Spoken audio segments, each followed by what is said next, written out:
Sekretaris Kabinet Andi Wijayanto mengatakan telah ada arahan dari Presiden Jokowi kepada pelaku bisnis dalam mengatasi anjloknya nilai tukar rupiah terhadap dolar Amerika Serikat. Menurut Andi, arahan yang diberikan Presiden kepada pelaku bisnis adalah mengutamakan penggunaan rupiah saat melakukan transaksi bisnisnya.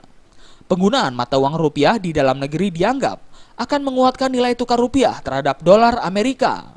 Andi menjelaskan arahan Presiden ini sudah sesuai amanat undang-undang tentang penggunaan mata uang rupiah. Meski demikian, Andi tidak menyebutkan secara tegas sanksi apa yang diberikan jika ada perusahaan yang tidak menggunakan rupiah dalam setiap menjalankan transaksi bisnisnya. Andi hanya mengatakan terkait sanksi sepenuhnya ada di lembaga-lembaga jasa keuangan. Presiden adalah implementasikan secara penuh undang-undang tentang penggunaan mata uang rupiah di dalam negeri.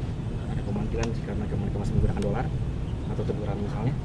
Itu nanti kewenangannya ada di lembaga-lembaga jasa keuangan ya, tidak akan ke sana. Tapi sudah ada arah ke sana untuk sudah diminta beberapa kali rapat tentang itu. Ya pada dasarnya kita harus menghargai menggunakan rupiah untuk transaksi di dalam.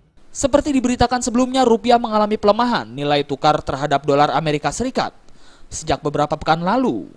Pelemahan itu telah menembus level Rp13.000 per dolar Amerika. Pemerintah terus mencoba mengembalikan rupiah pada posisi stabil, salah satunya dengan cara memberikan insentif pajak untuk menarik investor ke Indonesia. Dari Jakarta, Rifan Alfidian melaporkan.